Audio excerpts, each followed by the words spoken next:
Okay, so the Eagles are desperately searching for answers after seemingly getting exposed by the Buccaneers, as with the team now on their bye week, Nick Sirianni hinted at the Eagles making some big changes and switching up their strategy in multiple key areas. And for Sirianni, these changes need to pay off as the ice is seemingly getting thinner and thinner for him. And the same goes for QB Jalen Hurts, who has struggled with turning the ball over and staying consistent, and with his most recent performance, some people have started to be seriously worried about his perceived regression, while also drawing comparisons to a familiar face.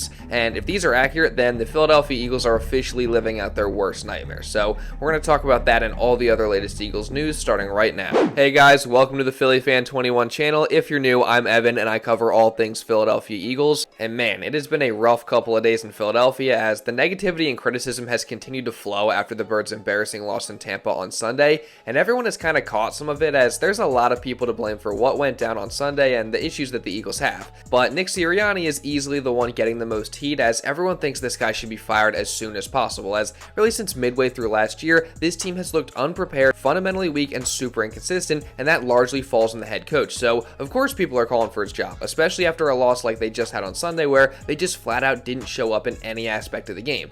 And at this point, I mean, you guys know that I'm somebody who tries to always remain positive and optimistic, and I feel like I probably give people more grace than most do, but even I'm at the point where I'm having a really hard time believing that Sirianni can get things fixed and turned around. And I understand why the calls for his job are there. However, I just don't see the Birds firing Nick mid-season unless they start losing a ton of games and they're out of the playoff run, because I just don't see a mid-season head coaching switch being the quick fix solution that many seem to believe it would be. So whether we like it or not, I think Nick is going to be here for the rest of the year, and we're just going to have to hope and pray that he's able to get these issues fixed and figure things out. And at least the good news is it's now the bye week, so Sirianni and the coaches are going to get the chance to look at and evaluate everything and just do their best to hopefully make some crucial changes. And that applies to multiple different areas, including defensively, as changes definitely need to be made on that side of the ball, as they simply haven't been nearly good enough in 3 of the Eagles' 4 games, and the past week was the worst of it all, as Baker Mayfield and the Bucs just absolutely shredded Vic Fangio's unit in a game where they really didn't do much well, with the 2 main issues being coverage and tackling, as they were poor in both of these aspects of the game. And defensive coordinator Vic Fangio actually talked about both those things on Tuesday, and he explained the reason for the struggles. You know, they came out throwing real fast, real quick, and we weren't tight enough. And we fell behind the chains because of that, and it just kind of snowballed. You say they're playing a little bit too soft, whatever. When does that adjustment come from you, or when do you try to make it? Came, you know, we tried to communicate that early, you know, that we had to get tighter. And but credit to them, they threw it and caught it better than we defended it. You realize you have to get tighter, and maybe that's related. Is that the players not doing it? Is it you not coaching it well enough? It's probably me not coaching it well enough. Then what do you have to do differently? Coach it better. What was the issue with the tackling? A lot of times we left our feet too early. Sometimes we didn't wrap up well enough. You know, we missed 15 tackles by our count, and that's way too many.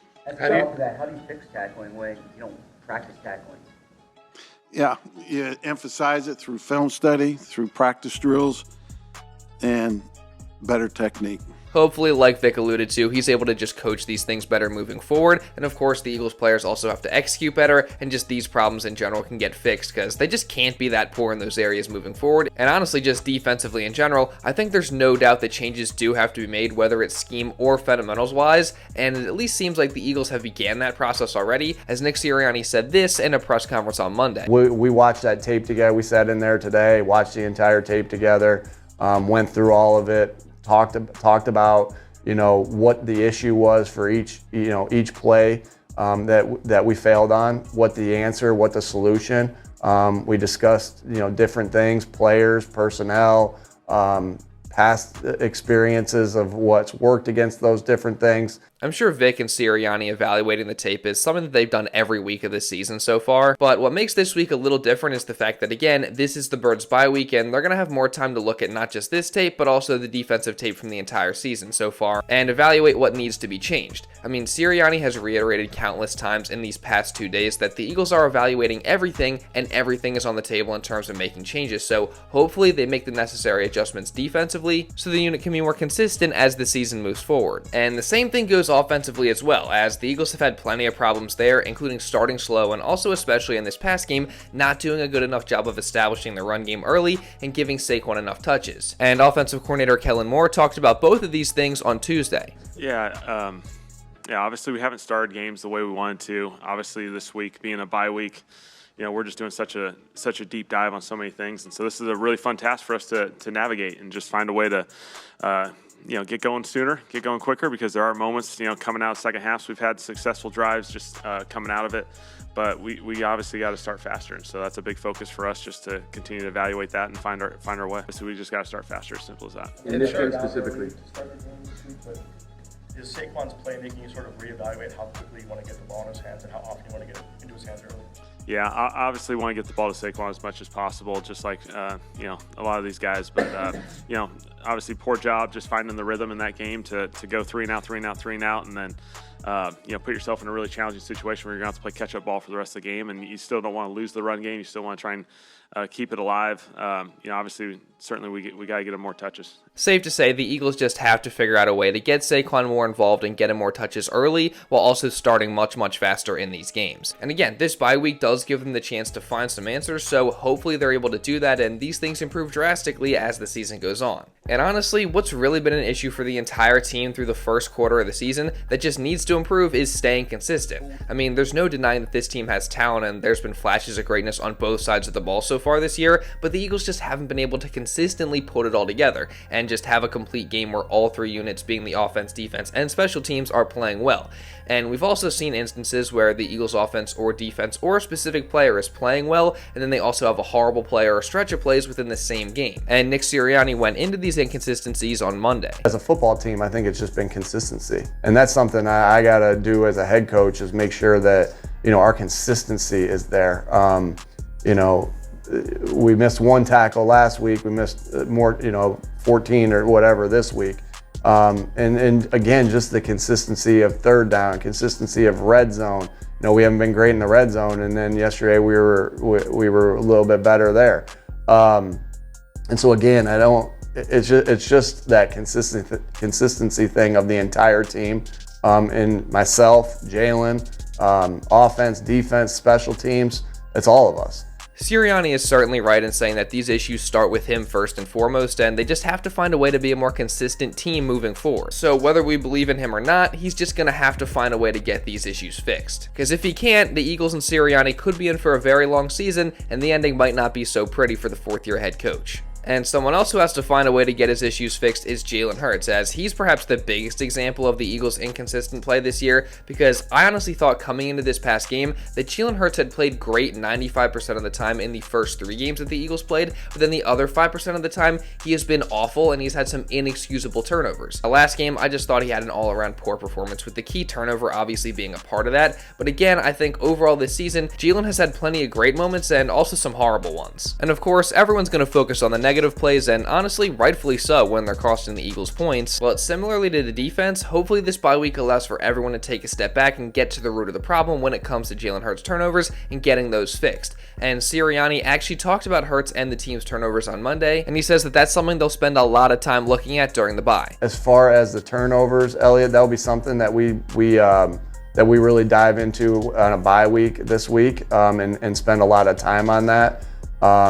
Again, I've told you guys that it's not sustainable that, we're -6, but we got to make sure that makes a big change, both taking the football away as a defense and protecting it as an offense. So that'd be something that, when you go into your bye week, you study everything. And so everything will be on the table that I'll have, as far as with the turnovers, again, that will be a big emphasis this week of why. I mean, we got an idea. Obviously, we know we got a good idea because it's only 4 games into it.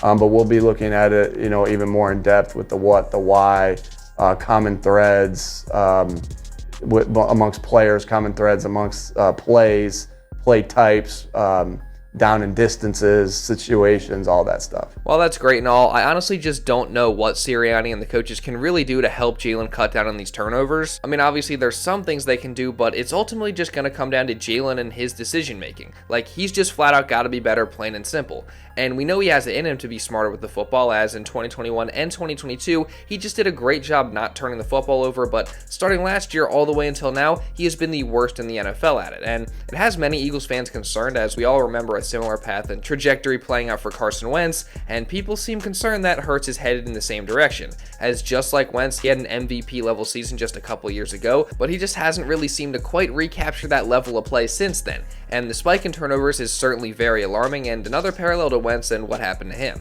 And again, I think with that memory fresh in Eagles fans' minds, it's caused their patience with Hurts to be a little bit short currently. I mean, I've even seen some people who are already done with Jalen after this week 4 loss. As no joke, I've seen calls to draft a quarterback after this year, or to move on from Hurts, or to even bench him. Now, personally, I think these are insane. Like, I get Hurts has had plenty of struggles recently, but I also have a really hard time comparing him to Wentz. I mean, these are two completely different quarterbacks with completely different mental makeup and mindsets, and I think we can all agree that Hurts' mentality is much better than Wentz's, and he's just mentally a stronger player. And Jalen is also a proven consistent winner throughout his entire football career, and it's not like he's been nothing but awful this season, as I actually think he's still shown plenty of ability, and there's been moments this season where he's been fantastic. It's just been inconsistent like the rest of the team.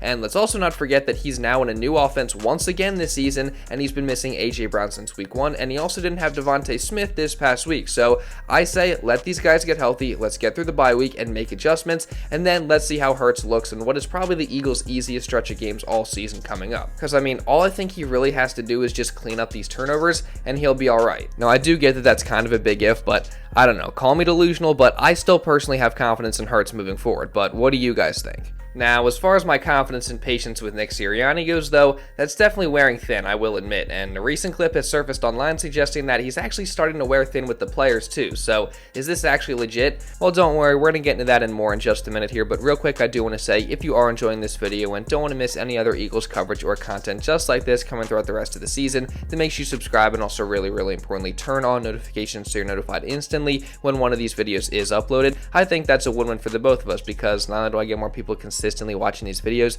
but you don't miss any other Eagles coverage or content just like this. So again, subscribe, turn on notifications, and also drop a like. We'll see if we can get to 700 likes on this video. And now, with all that being said, let's get back into the video. So as I was saying, there's this clip from the end of the Eagles vs. Bucks game that I stumbled across online, and this video comes from a Twitter account called Gambo, and he played this video while also talking behind it, showing Nick Sirianni walking down the sideline as the Eagles have essentially already lost the game, and Jalen Carter is there behind him, and Gambo says in the video to pay attention to Carter, as he seemed to look at Sirianni for a second and then shake his head a little bit. And he was pretty much suggesting that Carter and the players are just fed up with Nick.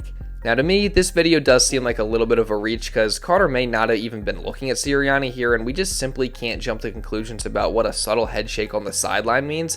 But if Gambo is correct, this is obviously a terrible thing for Sirianni, Carter, and the state of the Eagles locker room. But again, I'm not fully buying into it. But what do you guys think? But speaking of the state of the Eagles locker room, let's switch our focus to one of the captains in Darius Slay, as the veteran cornerback has seemed to kind of get off the rails a little bit since the Eagles lost to Tampa, and he's pissed a lot of Eagles fans off along the way. Now, first off, immediately after the game, Slay was getting criticism for his performance, so he decided to tweet out all his career accolades as a defense and response to it. But this simply was just a bad look after the Eagles got absolutely destroyed by the Bucks while the defense was terrible, and Slay faced a lot of backlash for it, and he eventually did take it down while realizing his mistake and apologizing to Eagles fans. And personally, I mean, I may get heat for saying this, but I can kind of understand where Slay was coming from just a little bit, as emotions are really high coming off a game like that, and I also think a lot of the criticism that Slay was getting and just gets in general is unwarranted, as he still statistically is a very good cover corner, and some Eagles fans act like he's just trash and he can't play at all. And even in this game, while he did have a few bad plays, he wasn't nearly as bad as some people were making it seem. Now, that being said though, as a captain and leader of the football team, you just gotta set a better example for the guys and not post stuff like that. You can't let your emotions get the best of you in that situation. So I'm definitely not saying that that was okay what he did, but I can at least applaud him for taking it down and eventually apologizing. But Slay then got himself into more trouble with Eagles fans after that, as he went on star Dallas Cowboy Micah Parsons' podcast, where he was talking and laughing about CJ Gardner-Johnson talking trash before the game and then getting scored on, among other things. Your dog CJ, man, he had some stuff said before the game. He struck again, bro. Man, Bro, that's my dog. And before we get into this, bro, I'm not trying to, like, y'all know, bro, I'm all positive, bro. I'm not trying to attack CJ at all. Right. I know he took what I said personally, and you know, before I even get into it, what we think he is, like, in terms of how we feel, bro, like, we all in the NFL. How one of us saying that another person don't belong here, they just that type of person, like, you feel me though? Like, even with a Pro Bowl, all pro, like, you know, we still could be humbled at any moment. Like, we still gonna get beat. I'ma still get locked up maybe for a game or a rep. You know, it's just a game of football. It's just how it happened. It happens. So, like, Man. What's your thought on that, bro? Like, Yeah, hey, one thing I know about 8, man. 8 go bring the noise. 8 go bring the energy. And 8 go bring all the trash talking that half the team's not doing. So he fulfilled that need for us. You know what I'm saying? He a guy with a lot of energy. He go talk that trash, but you know, hey, you go talk, you gotta back it up at some point in time. And if you don't, he know for sure that media go catch it on attention, and he gotta be ready to answer every time. Because if he don't, the media go on his ass every time. But you know what's up with him, man. You know what's up with him. He gonna do it. Now, hey, I told him do your thing, man. But hey, you know now you don't perform the way you want to perform, they're gonna get back on you. Yeah, safe to say that Eagles fans were not happy with this one. I mean, it's not like Slay really said anything too bad in this clip, but it's just the fact that he's on this podcast with one of the best players on the Eagles' biggest rival, laughing and talking about this situation regarding his teammate that just happened 2 days ago in a game where the Eagles got blown out. And look, I think the Slay hate is a little ridiculous most of the time, and the criticism is way overblown, but I definitely didn't like this. Now, I'm not going to freak out, but this definitely was not a great look in my eyes. And again, as a team captain, I just don't think you can be doing stuff like this. But what do you guys think? Give me all your thoughts on the Darius Slay situation, as well as just everything else that I talked about in this video down in the comments below. And also, while you're at it, again, make sure you subscribe and turn on notifications so you're notified instantly when one of these videos is uploaded. And also drop a like to show some support. It really does help me out a ton. Again, let's see if we can get to 700 likes on this video. And also, if you want to watch another video recapping the Eagles' horrible loss to the Buccaneers, you can check this out right here. And now with all that being said, that's pretty much all I got for this one, guys. So thank you all so much for watching, and I'll see you in the next video.